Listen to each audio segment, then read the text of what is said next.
Hunting is of course a controversial topic online among various communities. Whether you hunt for sport or for food, I'm sure you've heard the negative comments somewhere before. Hunting might seem like people dominate the wild, but that simply is not the case.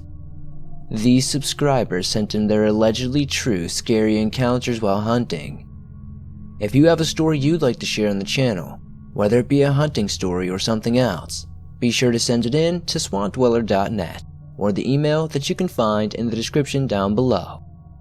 Now, sit back, relax, and prepare to get spooked.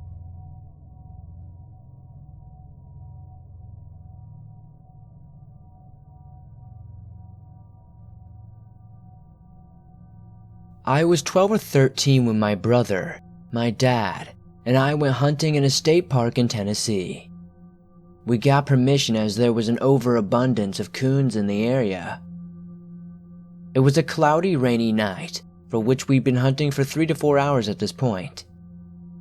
My dad had been in the US Army for 22 years before retiring, and so he could handle unexpected situations and didn't freak out easily.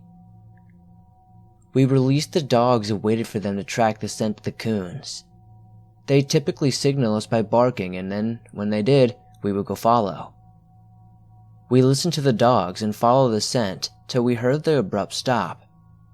We had a tracking device on the dogs that worked as follows. The dog wears a collar that has a signal that goes out to the tracking device. It then shows where the dogs are at and a bit about where the terrain they are in.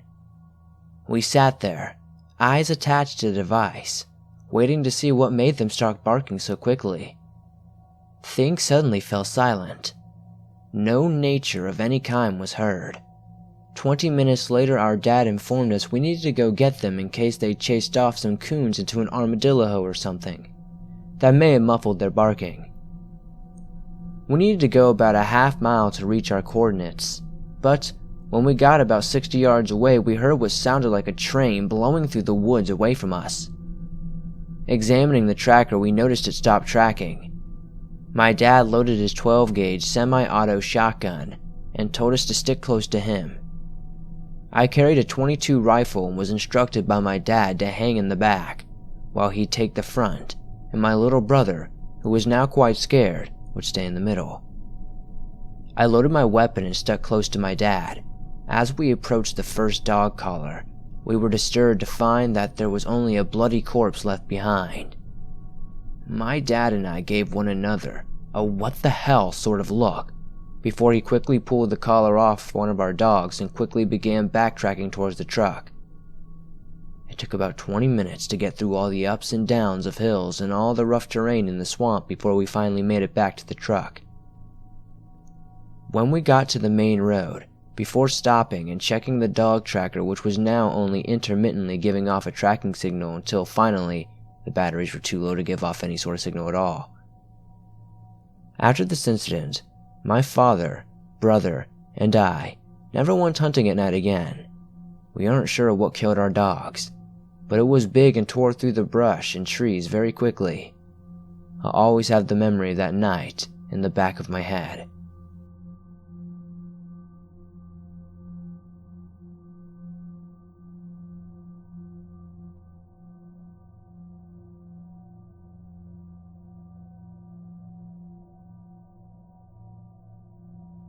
My wife and I are pretty avid backpackers and hikers. The more remote the location, generally, the better in our opinion. It was 2015 when my wife and I were in the Bitterroot Wilderness in Montana. We'd been out on a 100-mile route for the past 2 weeks and had only seen one person in all this time.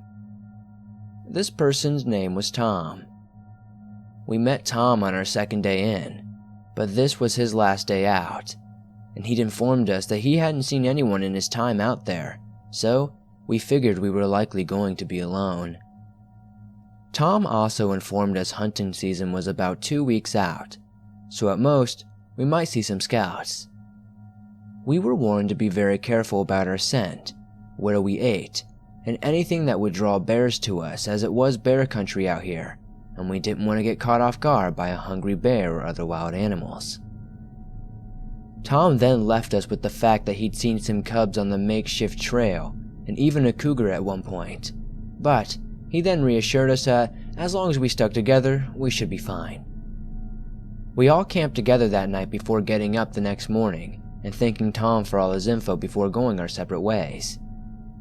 In the 2 weeks we'd been hiking, we had seen some awesome sights, including amazing vistas. We did some swimming and heard wildlife. We'd experienced much of what you'd expect in the back country and loved every bit of it. It was because of our amazing time that we'd forgotten all about Tom.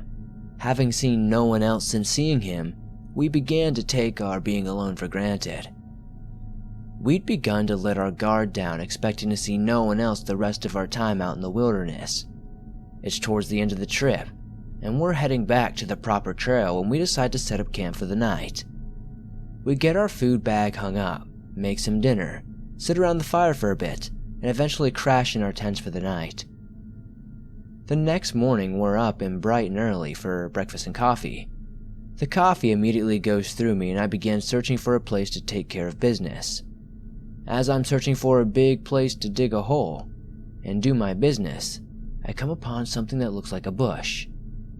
I wasn't expecting to see anyone out here, as we'd only seen Tom in the 2 weeks we'd been out. Not paying attention, I stumbled into 2 guys in a Campbell-type blind and promptly scared the hell out of them as much as they scared the hell out of me. These guys were in the middle of a private moment, and I can't help but find myself looking at them. Then what are they doing? Then them at me, and we all find ourselves in shock. One of the guys scrambles up and asks what the hell I'm doing, and the other stands up and tries to zip his pants, while I sit in shock before finally saying I was doing nothing and I'm sorry for interrupting and have fun. I then hightailed it out of there in shock. I soon arrived back to the camp after the longest 200-yard run of my life, and my wife, knowing something happened, asked me what was up. I told her nothing and we grabbed our stuff and left camp without another word. It was about a half hour later, and since I hadn't been able to go before, I still needed to take care of business. So we took Spur off trail so I could do my business. Then we could break, snack, and I could tell her everything that happened before. Thinking I'd run across a cougar or something, my wife was a bit surprised when I informed her I found 2 dudes in the woods blowing one another. Worried they were angry, she asked if I thought they were following us. I told her I didn't think so, but just to be safe, let's wait them out, in case they were at the trailhead waiting for us or something. After figuring they'd gone on and once we calmed down, we began to realize the hilarity of the situation and laughed it off as we hiked to the creek towards where we were going to be leaving. The night goes by with no incident, and the next morning we get up and do our normal early morning routine before heading out again. As we reach the trailhead, we meet 2 ladies who are finishing up a breakfast and appear to be cleaning up. It was as we were passing by that the ladies asked us about our experiences and the usual questions and if we saw any bears or anything like that. One lady offered us some food as they asked about the trail, while another lady shouted, "Hey hubby, these 2 have been hiking the trail, so maybe we can ask them some question." Her hubby pokes his head out to say hello and greets us, when lo and behold, it's the hunter against the tree whose smile quickly fades when his buddy comes out and sees me there as well. The blood drains from my body as the guy's faces now turn from disbelief to fear. The wives then ask if we happened on their husbands while they were out scouting game. I'm stumbling now for my words, and they are looking in shock at themselves, and then me when my wife comes over and says, "Yes, we'd love some food, and no, we haven't seen anyone the past 2 weeks." My wife then turns to the hunters and says, "You guys must have had a really good hiding spot." Cheese and rice. I think the hunters and myself nearly had a heart attack when the hunters just nod. It was at this point my wife and I graciously take the pancakes and sausage they offer us. I could see the 2 hunters staring at me and occasionally talking to one another as we eat. I'm trying to ignore the situation by packing up our car when the 2 hunters come up to me with a beer in hand and their sidearms on their hips. The one against the tree during the incident pressed the beer against my chest and asked if I'd seen anything there. I nervously told him nothing, to write home about anyway. The hunter then said good and informed me he was shocked that we hadn't heard them walking through initially, and that we should be careful out there because you never know what might happen out in the middle of the woods. It was with this that they smiled and said have a safe trip. I wasn't sure of what would happen, and so I was prepping myself for a fight. My wife later asked if those were the guys I'd seen. I said yes, and I was worried they were going to fight me, but they simply offered a beer for my silence.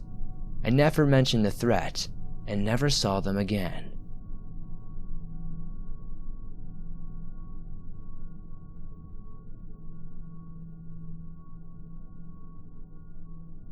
This started in April and is still ongoing. My husband and I bought a cabin on 7 acres of land. Part of this is wooded, but the majority is fenced-in open fields. There is a tree line that separates part of our land from a neighboring farm, and it's usually quite beautiful. Sadly, however, it now only stands to terrify me every time I look out at it. It was around April, maybe the end of the month. Just having moved in, I decided to look around the land and get a feel for it and what was on our property. It was as I was walking that I noticed an abandoned tree stand. I didn't think much of it at the time, as we lived in the country and there's plenty of deer and turkey around the area to hunt. Sure, it wasn't hunting season presently, but people generally like to watch their wildlife as much as they enjoyed hunting it. It was 2 days later when I saw the same damn tree stand again. This time though, it sat in a different tree, facing our house. This unsettled me for sure, but again, I dismissed it as we have 1.5 acres between our house and his tree stand. Thus far, I'd seen no one actually in the stand, and my husband reassured me it was probably just someone doing some bird or deer watching. This calmed me at the time, but eventually it became a problem. It had become so common a problem as a matter of fact that my daughter and I were playing a new game called Find the Tree Stand. Well, in late June, one evening, when it was almost dark out, I took our puppy out to do its business. As I was wandering around my land, I looked towards the tree line and that's when I see him. There was a man out there, with a camera and what looked like binoculars around his neck. I couldn't make out many details as it was getting dark quickly. I don't believe he realized I'd seen him, and I chose not to react to keep the illusion of not seeing him. It was when I walked back to the house that I heard him scurrying down the tree.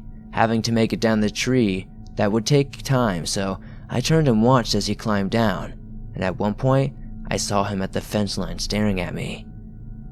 My husband would search the property looking for the man but never actually found him. My daughter is no longer allowed to stay home alone, and every time I go outside I carry a pistol with me. Despite hating the fact that I have to do so on my own property, I always feel as though I'm being watched now, and it isn't a feeling I'm very fond of. We still see the tree stand move, but we've never seen the man again.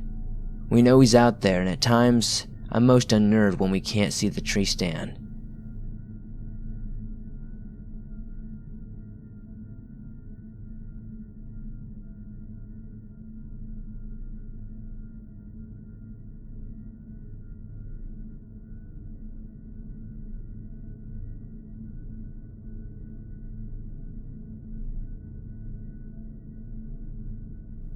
The following story takes place in a small southeastern European country where I am originally from. You need to understand, for various historical reasons, the Industrial Revolution never really happened here quite the way it did in Western Europe. As a result, the majority of forests were still intact around here. The following story is told to me by one of the survivors, takes place in a low mountainous area near the border. Due to lasting political tensions with the neighboring country, the region has become the least densely populated area in the entire country. There are no cities, factories, mines, or large roads in a 40-kilometer range. No railroads pass through the area, and there are no cell towers, so no cell coverage is in the area as well. There used to be a military base in the region, but after the Cold War, it was abandoned quickly. There are a few villages scattered across the region, but they're surrounded by super dense forest and require an off-road vehicle to even access them. The region has been known to be home to various paranormal events ranging from mythological creatures in the forest to require a human sacrifice to UFOs that have been sighted in the area. Unorthodox historians even claim that once Egyptian civilization actually crossed the Mediterranean and spread across these lands. Due to the forest's well-preserved state, wildlife has flourished and as such attracts many hunters. My friend and a buddy of his once went hunting deer in this area. They drove a 4x4 off-road vehicle as deep as they could before continuing on foot.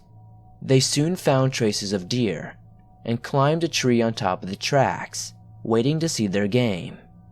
Hunting is all about patience, and hours went by before the sun finally set and the deer still hadn't been seen.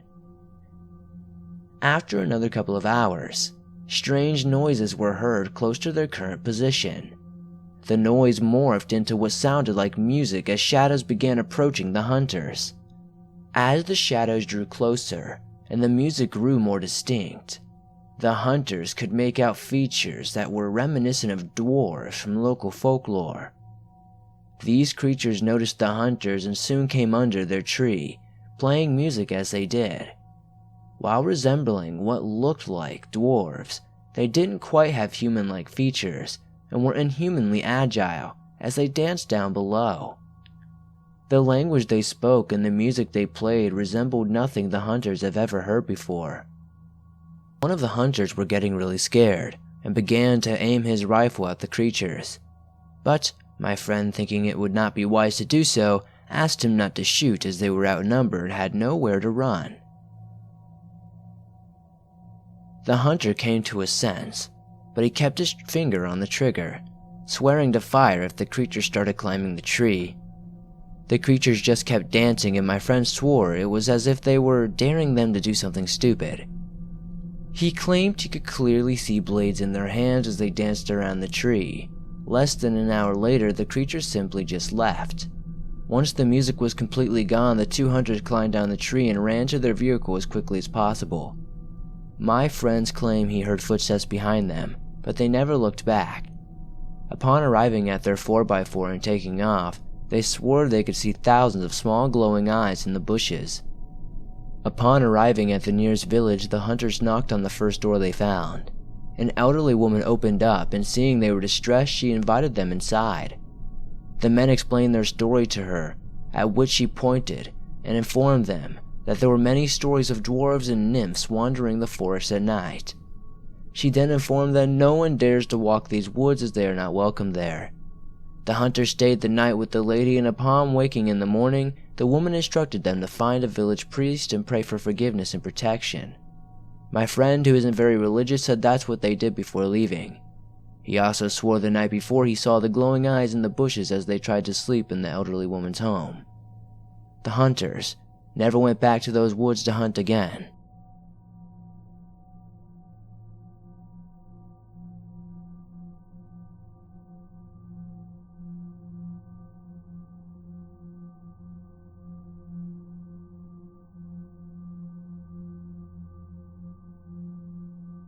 I'm an avid hunter who goes out to hunt every season, and I love it. More often than not, I don't kill anything, but I simply enjoy being out in nature and the peace and tranquility of it all. In case you aren't familiar with the hunting season in Pennsylvania, late November rifle season is in full swing. It was already the second week of the season and I hadn't bagged any game as of yet. As such, I was eager to get to it by getting an early start that morning. I got up at around 5 as per usual and drove to my usual hunting spot, which sits on my grandfather's land. It is private land. My grandfather and I are the only two who are allowed to hunt on it. The only other souls on the land are those employed by my grandfather, who do the farming. My initial plan was to call my grandfather and ask if he wanted to join me, but the weather that morning was horrendous. Snow was pouring in, and the wind was quite strong. I love hunting in the snow, but it was so bad I almost didn't go myself. I knew if I felt this way he definitely wouldn't want to go out, and so I didn't even bother him. The roads that morning were really bad, and as such, it took me longer to drive to my spot. Normally about this time, the sun would be rising, but it was snowy and overcast, so it was still really dark. I eventually made my way to a spot which was directly behind my grandfather's house. It was probably about 100 to 150 yards away. Almost immediately upon arriving at my spot, I started to hear things moving all around me. I didn't think much of it, as it could just be a number of things. It still being pitch black out due to the cloud cover and sun not fully rising yet, I really started thinking it could still be a deer, so I wanted to be quiet. Still, I dismissed it as it was just being dark and my mind was probably playing tricks on me. It's not like I could shoot it anyway with it being dark. I decide to ignore it when I hear something walk just over the ridge to my right. If it had been a deer, I couldn't shoot it, but I could hear it wasn't a deer. It was at this point I began to feel it was my grandfather walking to a spot, but the lights were out in his home, and he'd usually forewarn me if he was headed out hunting. I felt it was clearly a hunter. However, if it was a hunter, it wasn't my grandfather.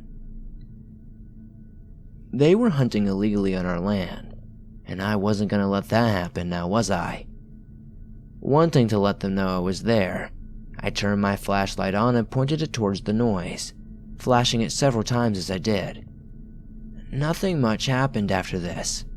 After flashing my light, the noise stopped, and I didn't hear anyone turn back, so I figured they either sat down and hadn't moved, or maybe I just simply didn't hear them turn away and walk off, because it had began to snow pretty hard at that point. Assuming it was the latter, I waited another hour or so till the light begins to shine from the sun finally rising. It's still snowing pretty hard, and I love the snow, so I just grin and bear it. Walking, I noticed a rather odd lump protruding from a group of trees and shrubs atop a hill that separates me from my grandfather's house. It looked a bit like a mound of dirt, but upon closer inspection, I saw that it was sticking out of the side of the tree, so I knew it couldn't be dirt. Curious, I raised my rifle to get a better look at it. I immediately recognized the protrusion as an older style camouflage coat. It took a second for me to click, but eventually I realized it was a person, illegally hunting on our land. The man wasn't wearing orange, which he should be, and I knew he wasn't my grandfather. I stood there for a few moments, trying to debate in my head what I should do next, when I decided to call my granddad just in case, cause he'd know what to do, and maybe he would come out. To my dismay, my grandfather picked the phone up, at which point I informed him what was going on. He told me that he'd be there shortly. I decided to whistle at the man in the camo while I waited. I figured this way I could inform him I knew he was there. The man didn't react at all, and after a few more minutes, I walked towards him. Upon reaching the man, I noticed he was sound asleep. The man had obviously thought out here was a great place to lay and to take a nap. He was trying to hide under the bush, I guess, as not to be noticed. The man looked to be harmless, like an old homeless guy in his 50s with a scruffy beard. That being said, he had a perfect view of my grandfather's home from this spot, and I had a fair idea of what he was planning to do once my grandfather left the house. Once the guy realized he'd been caught, and now had an angry 6'5" man to deal with, who also had a rifle, well, let's just say this guy's face went pale. He immediately tried to feed me a bullshit story about how he had gotten lost on a drive with a group of other hunters. The problem with this, the closest public land is miles away from this current spot. The man continued lying, talking about how he was tired and had fallen asleep, and even made a fake name up on the spot. Watching him to be sure he didn't make any fishy movements, I couldn't help but think what he might have done to my grandfather. God knows what this man was going to do. He had an opportunity to do whatever he pleased, basically. That thought pissed me off enough to tell this guy to shut up. My grandfather arrived about then, and all I could think about was my grandfather being a tough old bastard, and that this moron on our land was going to get himself killed now. Luckily, nothing happened. We practically had to drag this guy to the road, where my grandfather had called the cops and I called my dad. Unfortunately, since he'd done nothing really, we could only charge the man with trespassing and stalking, and that's the last I've ever seen or heard from him since.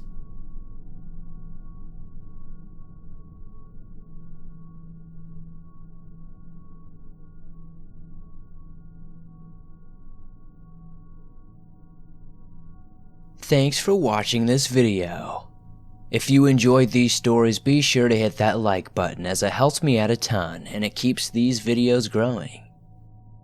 If you're new to the channel, be sure to hit that subscribe button and turn on notifications to never miss a new video, as I upload videos similar to this one almost every single day on all things natural and supernatural. It's pretty interesting to know that almost 100 people a year in the United States die from hunting-related accidents. They're actually on the decline too, that I see that. Very interesting to know that. If you're a hunter yourself, please comment down below and let me know what your favorite hunting season is. I'd love to hear some more stories from hunters as well, so if you have a story, be sure to send it in to swampdweller.net or the email that you can find in the description down below. I'd love to share your story with everyone here in the swamp. So, let's get into some more creepy stories in another video. Click some of the videos that are on screen now, or check out the playlist on the channel page. See you guys soon with a creepy video.